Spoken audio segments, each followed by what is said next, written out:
नमस्ते, प्रणाम, स्वागत है आप सभी का मेरे चैनल में। आइए दोस्तों, बात करते हैं खबर की। आज हम लोग बात करेंगे भोजपुरी की जो भी फिल्में आई, तो भोजपुरी इतिहास का जो भी पहली फिल्म बनी तो वो कौन सी फिल्म थी और किस तरह से बनी और कितनी मेहनत लगी भोजपुरी इंडस्ट्री को इस लेवल पे, आज जो भी लेवल पे वो वर्क कर रहा है तो इस पे कितनी मेहनत लगी है लोगों की और कितने लोगों ने इस पे अपना काम किया है, अपना मेहनत किया है और लगन से इसको आगे बढ़ाया है। आज हम लोग बात करेंगे उसी बारे में। तो चलिए दोस्तों, बात करते हैं। हिंदी सिनेमा का यह वह समय था जब स्टूडियो का ज़माना ख़त्म हो रहा था और स्टारों का ज़माना आ गया था। जोड़ियों का चलन था, फिल्मों पर उनकी मनमानी शुरू हो रही थी।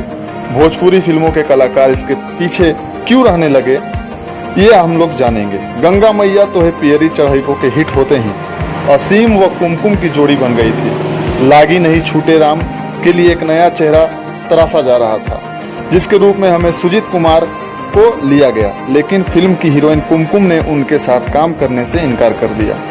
आइटम सॉन्ग का बुखार चढ़ा भोजपुरी में। शुरुआती सालों में ठहराव आ जाने के कारण कई थे।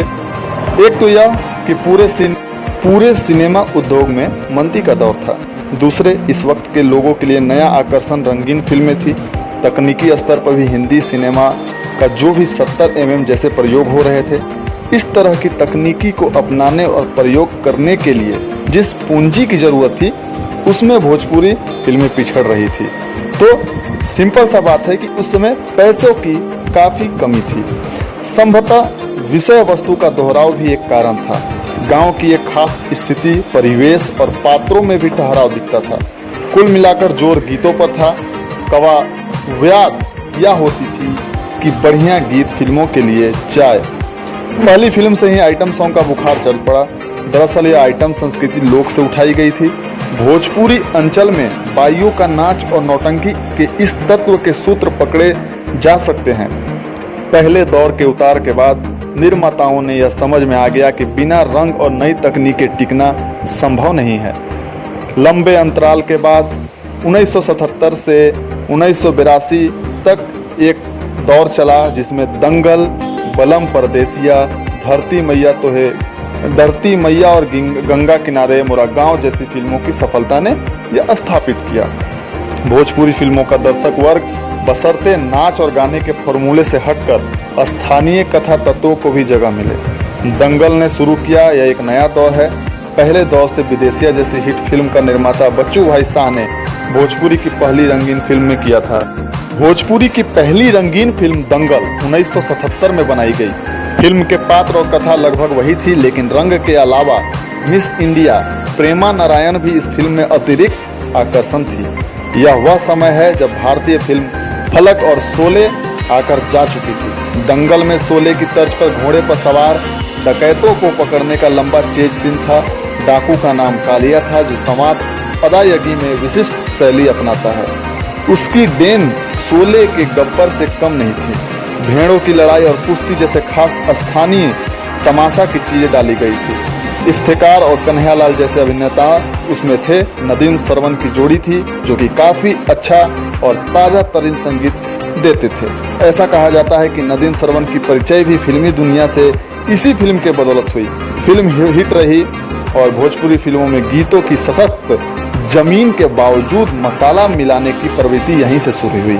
यह एक तरह से मुख्य धारा सिनेमा को गिरफ्त में जाने से और मुहावरे में अपनी बात कहने की शुरुआत थी। यह मौलिकता के अनुकरण की ओर लपेटने की सस्ती कोशिश थी जिसे अच्छी कमाई हो सकती थी। दंगल ने इसकी राह दिखा दी। ज़्यादा दिनों तक नहीं चला यह फार्मूला। दंगल की सफलता के बाद एक बार फिर से नाजिर हुसैन हरकत में आए। उन्होंने कहा कि पूना फिल्म इंस्टीट्यूट से अभिनय के स्नातक राकेश पांडे को लेकर बलम परदेसिया नाम की फिल्म बनाई। लास्ट एंड फाउंड फार्मूले की इस फिल्म में रजत जयंती मनाई। इसमें चित्रगुप्त के संगीत का जादू सिर चढ़कर बोला। मोहम्मद रफ़ी की आवाज़ में गोरकी पतरकी रे मारे गुलेलवा जिया उड़ी उड़ी जाए से भोजपुरी की गलियां गुलजार हुई। हालांकि भोजपुरी बाजार की हालत नरम देखकर नाजिर साहब ने बहुत कम दामों पर इसके राइट्स बेच दिए थे।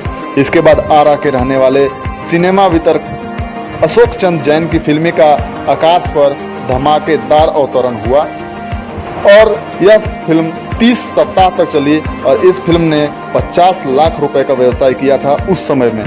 मुंबई के मशहूर सिनेमा हॉल मिर्नवा में 4 सप्ताह तक हाउसफुल चली। भोजपुरी की यह पहली फिल्म जिसका प्रदर्शन मॉरिशस में हुआ और इस फिल्म में पहली बार भोजपुरी फिल्मों के नायक की पोशाक बदली। उसने धोती के बाद पतलून भी पहना। गंगा किनारे मोरा गांव जैसी शानदार सफलता किसी दूसरी भोजपुरी फिल्म को नसीब नहीं हुई। इस सफलता से आगे अशोक चंद्र जैन ने तुरंत तीसरी फिल्म दुल्हन बनाई। इस बार वे निर्माता, निर्देशक और लेखक स्वयं थे। अपने भाई मोहन जैन को भी हीरो बना लिया था और फिल्म औंधे मुंह गिरी थी और फिल्म फ्लॉप हो चुकी थी। अब हम लोग ये जानते हैं, आप लोग ये जान चुके हैं कि भोजपुरी फिल्म का इतिहास क्या रहा, किस तरह से अप एंड डाउन आते रहे। तो दोस्तों, आज जो भी भोजपुरी फिल्म का है हीरो लोग हैं, संगीतकार हैं, वो काफ़ी अच्छे मेहनत करते हैं। काफ़ी नए नए लोग यहाँ पे आए हैं, काफ़ी मेहनत कर रहे हैं, काफ़ी मेहनत से आगे बढ़ रहे हैं। दोस्तों, पवन सिंह, निरहुआ, रवि किशन जी, मनोज तिवारी जी, ऐसे रितेश पांडे, ऐसे कई सारे हीरो अब हमारे इंडस्ट्री में रूल करते हैं। उनका गाना रूल करता है इंडस्ट्री में ही नहीं पूरे वर्ल्ड में लॉलीपॉप बजता है। ये भोजपुरी इंडस्ट्री के लिए काफ़ी गर्व की बात है। दोस्तों, आपको ये मेरी नई पेशकश कैसी लगी कृपया मुझे कमेंट बॉक्स में बताएं। अगर वीडियो अच्छा लगे तो लाइक, शेयर, सब्सक्राइब जरूर करें। मिलूंगा नए एपिसोड, नए न्यूज़ के साथ। धन्यवाद।